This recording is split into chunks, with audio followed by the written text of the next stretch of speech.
Hello friends, family and other creatures of the sea, welcome back to another high level game of StarCraft 2. Today in the bottom left, as our Red Terran player playing here on Hardwire, is going to be Djorx. And in the top right, as our blue PROTOSS player, consisting of lots of L's and capital I's, it's going to be a barcode. A ladder game on the European ladder. As you see the probe move down to eventually get that nexus. Djorx at the same time is trying to chase this probe away with his SCV. Somewhat of an exciting start here. Marine into reactor, very standard. Does mean that the factory is going to be delayed a little bit compared to something like Marine Factory. But of course isn't the biggest deal. This probe actually is tanking a fair amount of damage here right now. Almost ends up dying, will make it out alive. So will not actually get the information that it was a fast reactor. Does not really know very much at this point. Ooh, going into the 3 racks. Playing the 3 racks while mining a lot of gas though. So almost feels like this might even be a 2 racks rather than a 3 racks.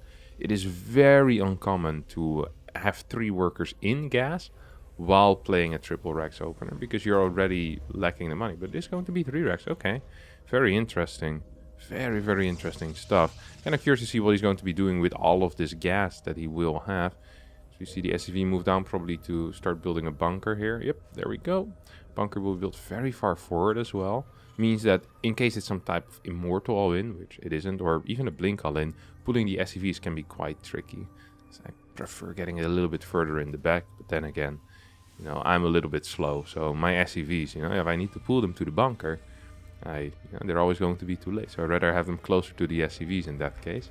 Djorx very confident in his speed of pulling these SCVs to the bunker. First Stalker makes its way across the map. We'll try to get a couple of shots off on these Marines, sees the bunker, and I think we'll just either stand here or return back home. There's really not that much that you can achieve.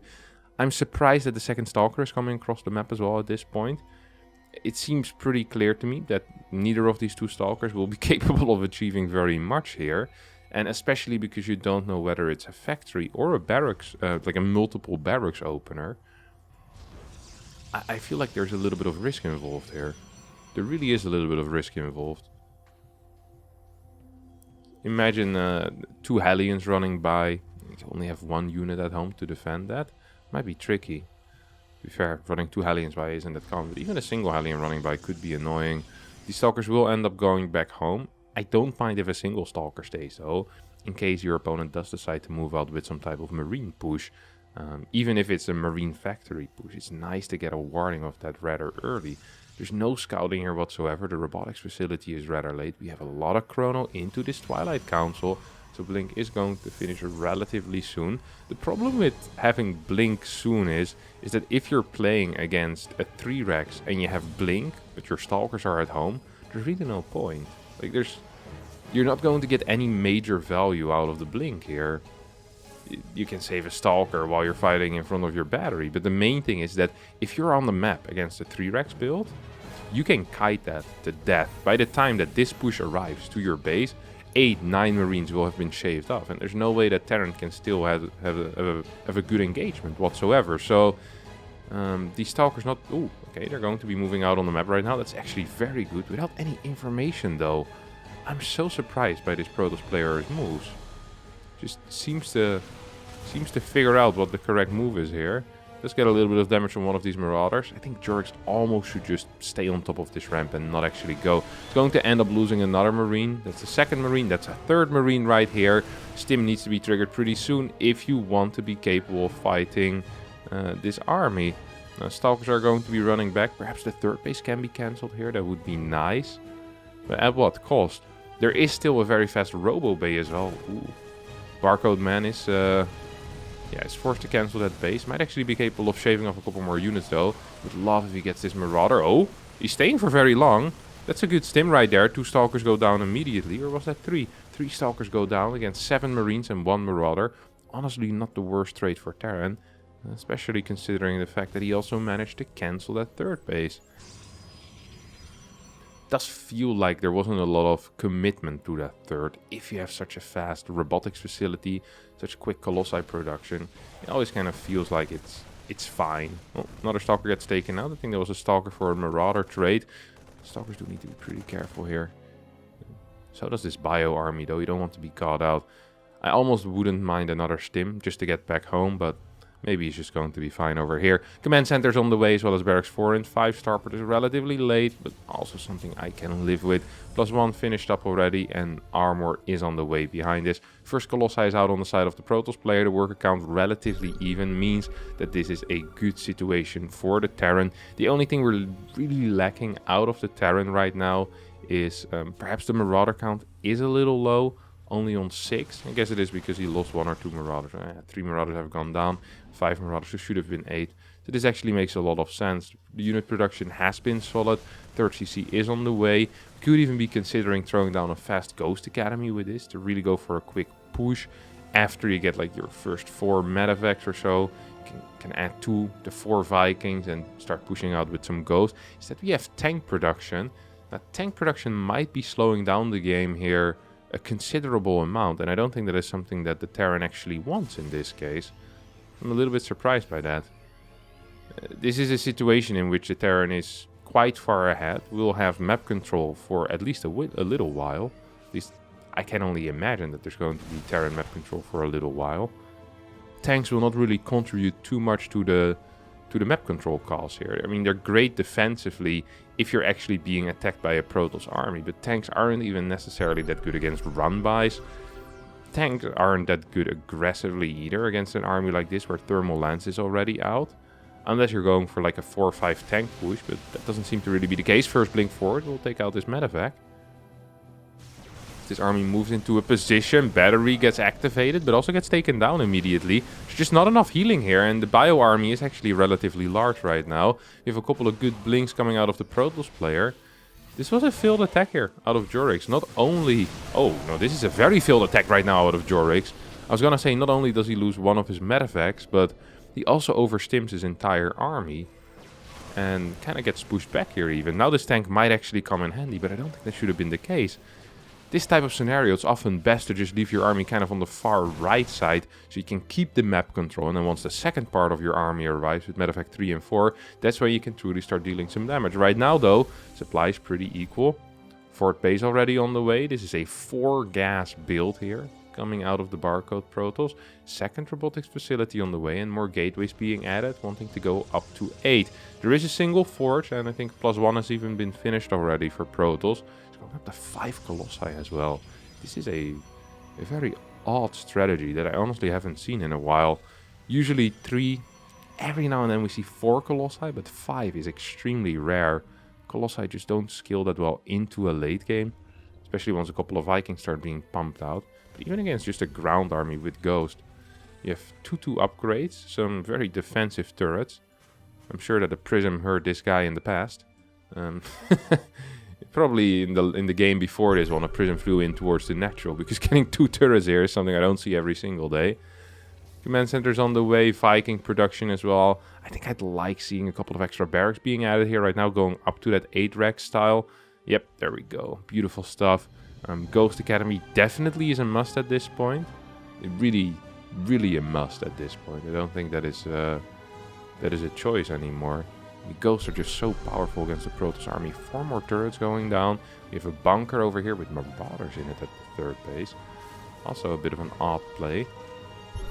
Tanks moving in. We'll start shelling away at these Stalkers.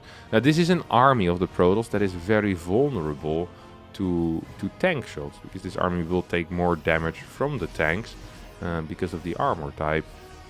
That does make them kind of useful, and as there aren't that many charge slots here either, these tanks might actually have a bit of a future.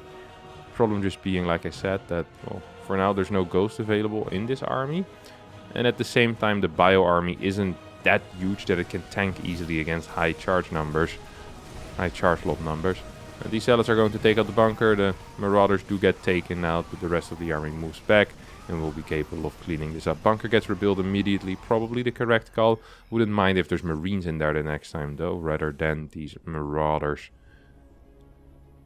4th base flies over to, well, the 4th base location, as we have enhanced shockwave on the way, as well as vehicle weapons level 1. And it seems like the game is calming down at least a little bit.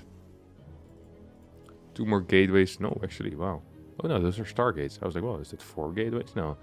It's 2 stargates, 2 extra gateways as well. We have DT Blink. So a little bit of everything here being sprinkled in by this PROTOSS player. Disruptor count is steadily growing as well. The upgrades are getting better. I feel like Djorx really needs to start setting up for a bit of a push out at this point. Viking count is at 5, tank count at 6.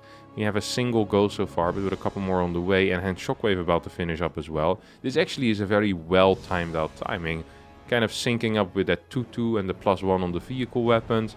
The Ghost upgrade, this is really setting up very far back. But then again, it is also kind of close to the fort base. It's an easy path to leapfrog, I believe. It's difficult to engage into this position as well. So, observer's going to get taken out, good scan. There's still one observer here in the back, but it's not quite spotting everything. A couple of disruptor shots to zone out this PROTOSS army might be pretty useful. Would not... Oh, that's a bad EMP, just hitting the cannon there with the super battery active as well. There's a couple more EMPs available as these DTs start moving towards the far right side. Could also try and engage in towards this tank army, maybe snipe some tanks from the back. Terrans often don't realize it in time. Disruptor shots are going to connect with one of the tanks. The other tank also gets a hit actually. That's a lot of DTs over here. That is actually, what, 9 DTs will be capable of shooting down this planetary if the Terran does not respond in time. Another disruptor shot coming in. Tank takes a hit. We have 4 disruptors against 7 tanks. We have a bunch of DTs on this planetary. Djorx not responding whatsoever with the SCVs. Just slightly too late. He had 4 swipes to respond, and he responded in the final swipe.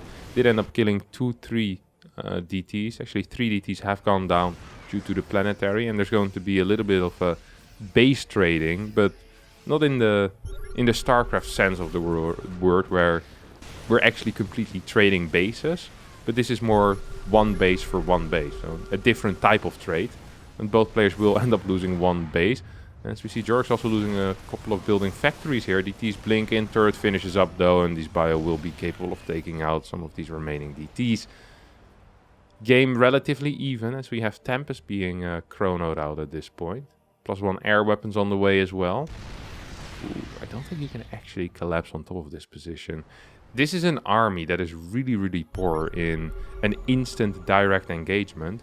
And it's actually quite good if the engagement lasts a little bit longer. I mean, you're getting your Tempest, you're getting your Disruptors. You have a very powerful long-range army. Djorx is just continuously scanning. Wanted to make sure there's no observers here. Too afraid perhaps to unsiege this position currently. Another scan forward, and he just is going to be moving back home perhaps?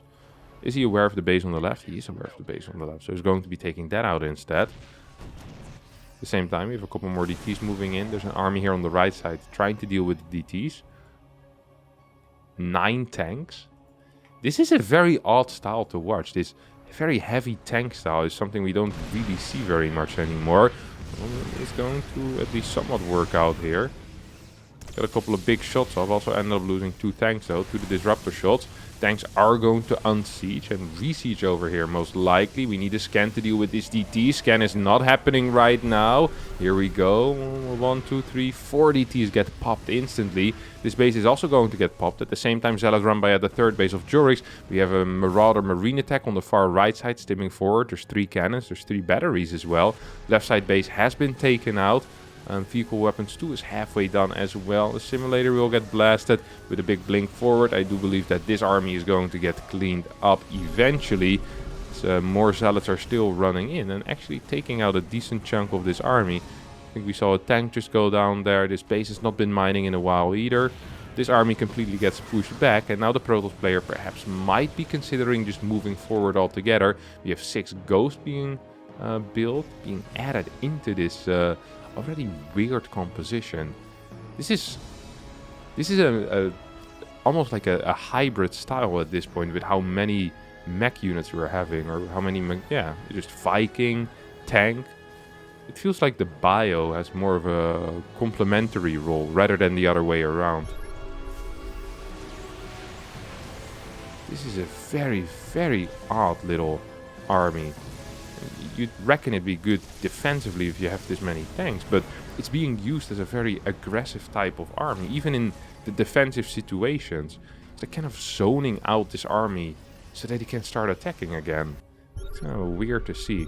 There is triple factory out as well. No, this is double factory, excuse me. Thought there was a third one already, but just built the first factory on the low ground, or at least floated it there. This base is going to get taken out as these tanks once again moving in position. There's 7 tanks currently, 10 Vikings as well. Lots of Tempest in the air, of course. They provide a very good target for these Vikings. Single Ghost EMP can really help out in this type of situation. Ooh, needs to be careful here, needs to be very, very careful. Ooh. Darting forward with that army very, very far away from these tanks right now is pretty dangerous. DT's moving in towards the third base. There's nothing here to defend it. At the same time, we see Djorx moving in, trying to take out as many Colossi as he can, as the Tempests are also dropping like flies. But at the end of the day, I'm not even quite sure who wins this fight. It feels like the Terran is slightly ahead, but at home loses a command center. Is going to be losing a little bit of production as well. There really isn't that much income here for the Terran. There's a couple of SCVs still around. Ooh. I do not really like this position for the Terran. There's just so much money here for the PROTOSS player. Has extra bases as well. Terran is struggling to re-establish his third base. Still mining from that fourth, of course, but you always want to be keeping some tanks at home. Supply slightly favored for Terran, but income definitely favored here for the PROTOSS player. And that means that the longer the game is going to go, the better it's going to be for TOS. I also don't really see a path to victory here for Terran in the next, well, what is it? 2 minutes or so. And moving out on the map is going to be absolute hell. Planetary on the third is something we don't see every single day. As the EMP gets dodged over here, some good movement with a single DT will force out one of the scans. Oh no, there's a turret here. Oh my god, the high ground turret providing range on the low ground. Some fantastic stuff. I'm loving it. A couple extra turrets being built here because you can never have enough turrets if you're playing against DTs. Seems to be the thought here for the Terran. Storm being researched. Storm in low eco situations usually is quite good. Also helps defending edge bases. With cannon, battery, one storm. Makes a battery cannon wall just so much more powerful. Harder to push into. Way easier to buy any type of significant time. If you're, you know, trying to not lose your base. So I think these are good calls. DT being sent in over towards the 5th, making sure that there's nothing there. And the fact that there's nothing there, I think, will make this PROTOSS player a very happy PROTOSS player. What's going to make this TOS a little bit less of a happy PROTOSS player, though, is the fact that there's now 10 tanks sieged in his natural. Or, well, his natural not quite, but at least his 6th base. Vikings will get a free Colossi here. Is there even any ship weapons upgrades? There's not. Only vehicle weapons. This is an army that is complete crap. If it's not sieged up, so it really should be sieged up. There's a lot of charge loss for what I believe to be the first time. Makes it possible to perhaps actually just engage into this army. Templars are going to get EMP down. Oh, Vikings moving forward as well. This really isn't that powerful of an army. A single disruptor shot can take out basically the majority of the bio here. At the same time, all of the Colossi are being taken out. Lots of Zealots moving in as well. Disruptor shot is going to connect with a lot of these ghosts. Vikings taking out the Colossi, taking out the Tempest. We're getting a full-on trade here. All of these Stalkers are going to be falling as well. There's still 40 Ts on the other side of the map. Is there enough here for the Terran at home to deal with that? And there's a single tank, but that doesn't really seem to be enough. This turret is going to get taken out as well. DT's being blinked in right now. Oh no, there's no detection. Oh, tanks will get taken out. Yep, both tanks are going to get destroyed. There's still 4 tanks alive. More DTs moving in. I don't think he should be sending all of these in at the same time. He is going to be doing that though. Big scan will review all of the DTs. Is this a cleanup? I think this might just actually be a cleanup. That was the correct call. I did not think that was going to be the correct call. So this is going to get pushed back. We still have superior eco here for the PROTOSS player. These probes are alive on the left side. We're mining off of a base and a half here for Terran. PROTOSS has a fully mining base here. 6 patches over here as well. I feel like the patches for the TOS are slightly more healthy though than whatever it is that the Terran is mining from. It looks a little bit pathetic. There's no, well, I guess you could float an orbital command towards our 5th base or something like that. Might actually be a wise play to do here. Yeah, is what Djorx is going to be doing as well. Definitely the correct call. More Immortals being built right now. we have a Liberator tank ghost army. This is going to be the least mobile, flexible army that I've seen in my entire life. In order to move across the map, you need to siege, unsiege like 35 different units, siege them up all in different locations as well. Then you might have a decent engagement. Now, the fact that all the Tempests are gone is going to be quite useful, but against a low Liberator army, I actually think that the Protoss army that is being crafted here is extremely powerful. And this Blink DT is going to blink out. We'll say hello to the female Karak and just walk by. Female Karak gets to stay alive. That is something that doesn't happen every single game either. DT actually taking out the refinery. Also kills an SCV and then blinks away. Good control on these DTs, really. It's fun to see. Salad run by towards this orbital command is also going to be a good move. And there's a couple of storms available. That means that the EMPs need to be good. The first EMP is not going to hit until the storm hits. That's a win here for the Protoss player. Zealots will be running in over here. The single DT is already chasing away all the SCVs. And then the Zealots start connecting with this command center. There's a bunch of cannons here. Super battery gets activated. I think that this base needs to be given up. I would have loved if these rocks were down for the Protoss, because then the ability to flank is way bigger. You can kind of march in between this area and this area. Make it very difficult for the Terran to set up. If you get to the tanks, that's already a big deal. If you get to the Liberators from the back, that's also going to be a big deal. This orbital command is going to end up burning down. Stalkers probably should be moving forward at some point. To kill it? No? Gonna get a repair? That's fine, that's fine. Okay, we're actually moving into full-on base trade scenario here. No Templar whatsoever on this 5th base though. Means it's going to fall without much of a fight. Planetary also will fall without much of a fight. Orbital's going to get taken out on top of that as well. That means there's currently only a single planetary and a single orbital remaining. Tanks in the natural with the depot wall should be capable of holding this back though. Not a single mineral patch over here. The only thing that can fly right now is this orbital command. However, Djorx's army is split. There's what? 6. There's like a solid 20 supply or so over here in units. No, not really 20, more like 15 supplying units. It's not part of this army. There is a prism. There are storms. Where's the prism actually? It's over here. I'd love that prism to come back, pick up some of these Templar. That's a decent storm. There's plenty of medevac energy for now though. So single storms are not going to quite cut it. This is a very good engagement for the Protoss though, coming in from the side. We'll start working on a lot of these Liberators. Storms still available? No more storms available right now. And that means that this Protoss might actually end up losing the fight here. Djorx should be sending the rest of his army across the map as well. Immortals are taken out. Liberator gets sniped in the final seconds. But the Terran army just a little bit too big as everything ends up falling. Medevacs will stay alive as well. And it seems to me like the Terran player actually has it over here. Big Storm is going to connect. There's no more mining here. And the Orbital managed to fly over towards his right side base. No GG. Djorx wins this game here on Hardwire. Pretty odd style out of the Terran. And well, honestly also a pretty odd style out of the Protoss player. Very DT focused.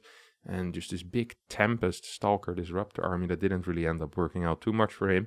Alright. That's going to be it for me today. I hope you did enjoy this game. If you did, don't forget to hit the like button, subscribe to the channel, and I'll see all of you next time for a new video. Thanks so much for watching, and bye-bye.